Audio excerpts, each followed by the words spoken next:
دیمەنی پێشتری خاڵەحەمە و بەلەمە دەستکردەکەیەتی کە بەهۆی نەبوونی پردی پەڕینەوە نزیکەی 30 ساڵ بوو هاوڵاتیانی گوندەکانی بناری ئاسۆسی لازەی بچووک بۆ پشدار دەگواستەوە. دوجار یەکەم ڕۆژی نەورۆز و سەری ساڵی کوردی لە کاتی سەرقاڵی با کارەکەیەوە خاڵەحەمە دەکەوێتە ناو ئاوی زەی بچووک و دەخینکێت.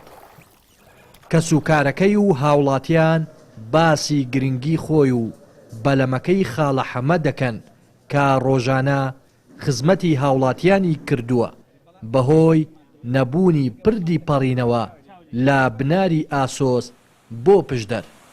بەهۆی نەبوونی پرد کەڵک دەگەڕێت. مامیشم چەند ساڵ زیاتر لە 30 ساڵە کەڵک دەجێڕێ، خەڵک دەپەڕێنێتەوە لەم بەر بۆ ئەو بەر تێگەشتی بۆ مەعیشەتی خۆیان بۆ گشتوگیای بەهاری و بۆ مەڕووماڵات و ئەو شتانە.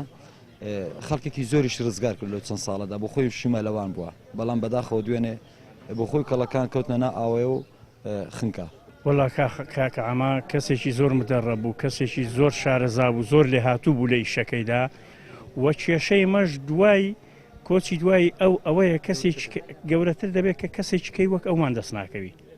ینی زۆر ئەرە وەڵا یەکێک بوو لە کەسە باشەکان وەکو ئەوەی واتۆ پاسێک لێ بخوڕی ساقەکەت کە نەما ئەوەکانی کا خوا دەزانی کارە ساتی خراپتری بەدوودادێ. هاوڵاتیانی گوندەکانی بناری ئاسۆس دەڵێن لە پێشتردا چەندین جار هۆشداری ئەوەیان بە حکوومەت داوە گەر پردێکی پەڕینەوە دروست نەکەن هاوڵاتیان دەبن بە قوربانی ئەو ڕێگایە، بەڵام حکوومەت و لایەنە پەیوەندیدارەکان بە جۆرێک سەیری گوندەکانی بناری ئاسۆس دەکەن وەکو ئەوەی هاوڵاتی وڵاتێکی تر بن و خەمساردن لە بوون بە قوربانیان.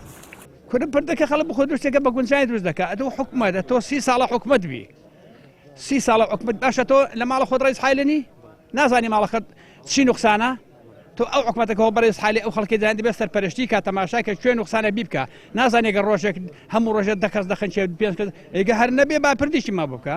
پێشتر ئەمە هۆشداریەکماندا حکوومەتی هەرێمی کوردستان کە ئەو پردا ئەو بردوویەتی بەڕاستی مەرگەساتی دیکەشی بەدواوە دەبێت ئەگەر زوم و شوورمان بۆ نەخۆن لەبەر ئەوەی کە پردەکەنەما ئێمە دەتوان بەدیلێت چارەمان تەنها کەڵەکە چوپ و بەلەمە و کەڵەکە بەلەمیش جێگای مەترسین و لەبەرەوەی پێشتر هۆشداریمدا کە لە گەرمکان وەرگەڕاو خەڵک خنکاوە لە چێلەسپیە وەرگەڕاو خەڵک خنکاوە بەڵە بۆتە قوربانی و ئەوەش دیسان هەمان دەستور ئەو قوربانیشماندا بەداخەوە مەداوەمان لە حکوومەت کردووە هیچمان بۆ مەکە جارێک کاکە من قەنەعەتم بەوەی هەیە بەو 15 گوندەی وەرە جارێ مشورم لێ بخۆ پردێکمان بۆ دروستکە.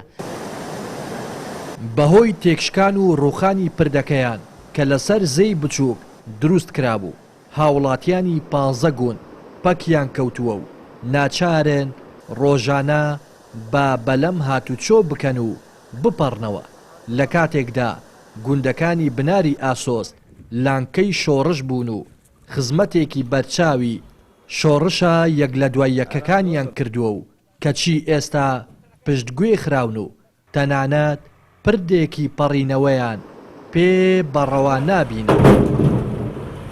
لە قەزای پشدەرەوە ڕێناس ئەرسەلان کەناڵی پەیام.